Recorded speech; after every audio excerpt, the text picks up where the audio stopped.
The late morning sun struggled to pierce the heavy clouds hanging over London, casting a gray pallor over the ancient stones of Buckingham Palace. Inside the gilded confines of the monarch's private study, the atmosphere was far stormier than the weather.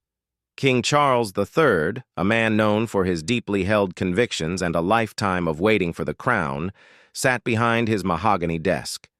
The lines on his face, usually softened by a gentle smile for well-wishers, were etched deep with a mixture of disbelief and cold fury. In his hand, he held a single sheet of paper, but its weight felt like an anvil.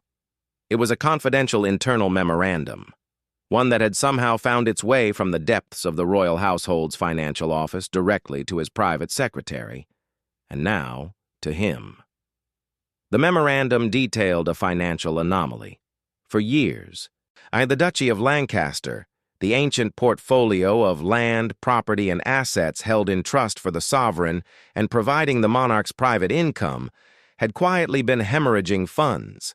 But it wasn't due to poor investment in the market or the upkeep of historic properties. The trail led to a series of unexplained payments, diverted sums that had been channeled through a labyrinth of shell companies and offshore accounts.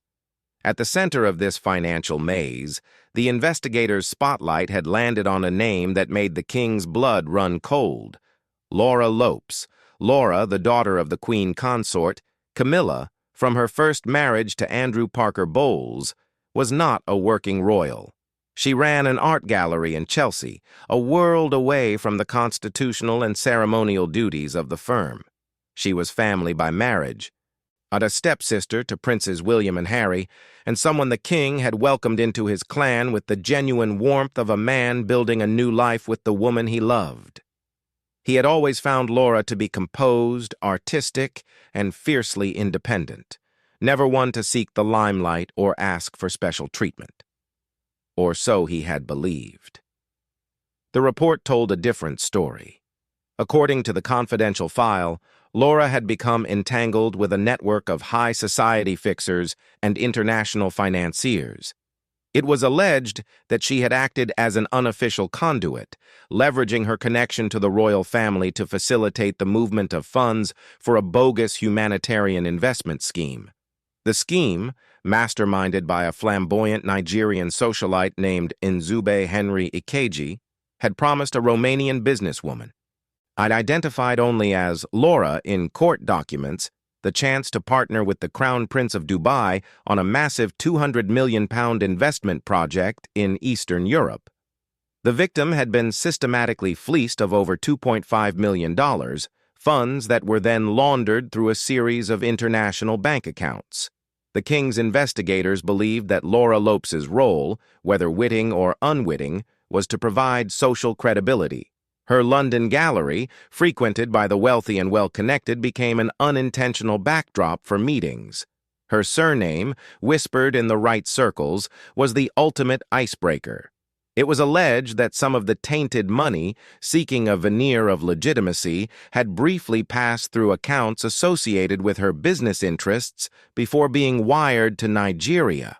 And the file noted that Ikeji and his alleged accomplice, a 60-year-old man named Dr. Martin Zabulimhen, who posed as the fictional prince's financial manager, had cultivated an image of immense wealth and influence, appearing in photographs with top Nigerian politicians and traditional rulers, a strategy designed to project unshakable credibility.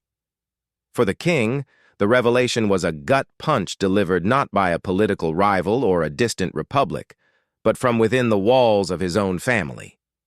He had spent his entire first year on the throne fighting a rearguard action against those who questioned the monarchy's cost.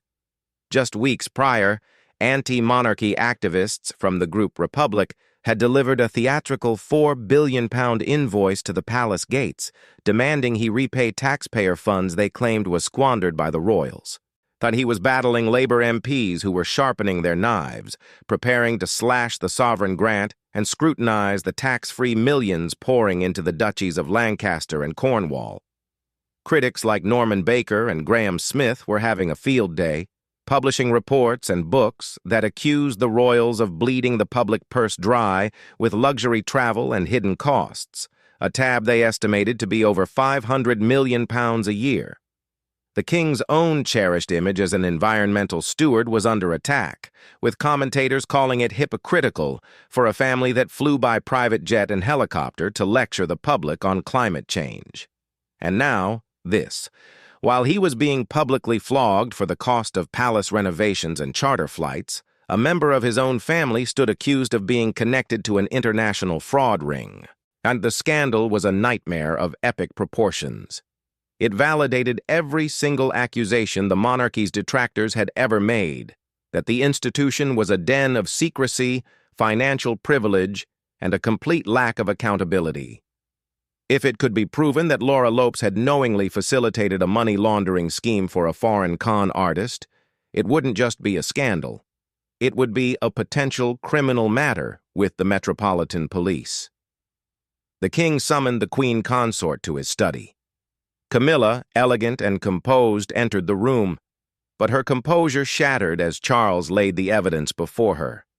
He watched his wife's face drain of color as she read about her daughter. This was not just a political or financial crisis, it was a profound family tragedy. Camilla was fiercely protective of her children, Tom and Laura, and who had navigated the difficult terrain of being the other family during the Diana years with remarkable grace. To see Laura's name blackened in such a way was a torment beyond imagination. The king explained the situation in a low, grave voice. The palace press office had already been alerted by a journalist making inquiries. The story was about to break. They had a narrow window to act. Charles was faced with a choice that would define his reign: protect his family at all costs, or protect the institution of the crown by demonstrating that no one, not even the monarch's stepdaughter, was above the law or the standards of public accountability. The conversation that followed was private and anguished.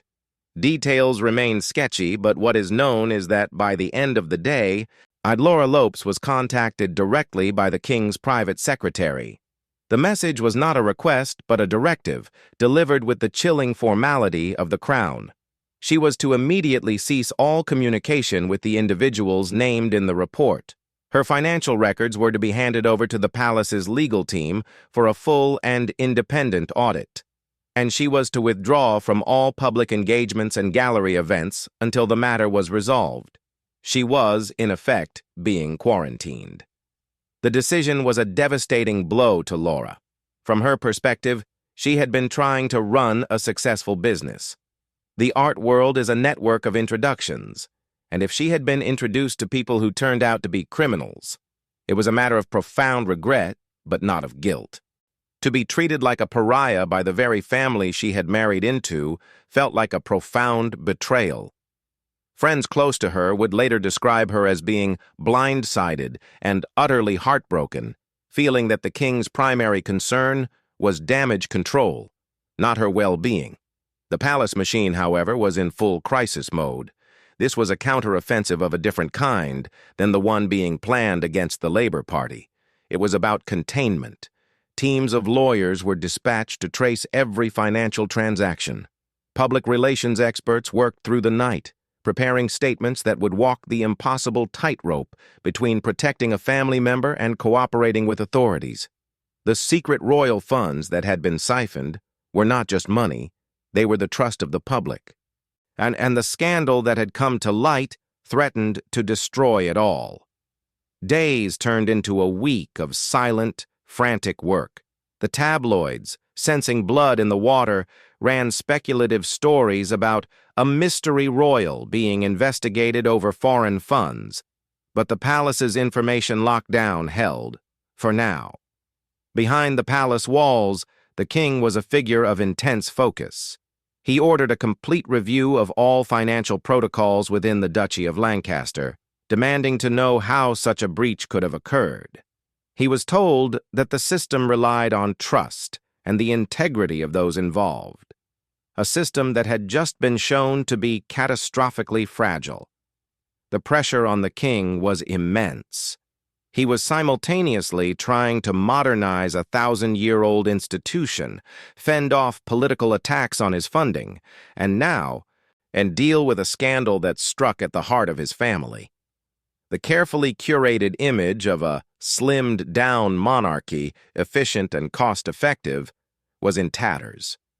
How could he argue for every penny of the sovereign grant when his own stepdaughter was potentially involved in a scheme that stole millions from a foreign national? The irony was not lost on his enemies. For Laura Lopes, the isolation was complete. Her gallery in Chelsea remained shuttered. Her friends reported that she was staying at a country home, avoiding London. The woman who had always valued her privacy was now the subject of intense, unwanted scrutiny. The relationship with her mother, the Queen, became strained under the impossible pressure.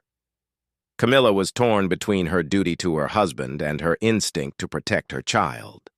The king, meanwhile, stood firm. He convinced that only radical transparency and a complete disassociation from the tainted funds could save the monarchy from an even greater catastrophe.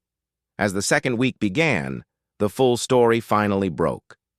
A coordinated news report detailed the connection between Laura Lopes, the Nigerian romance scam, and the missing funds.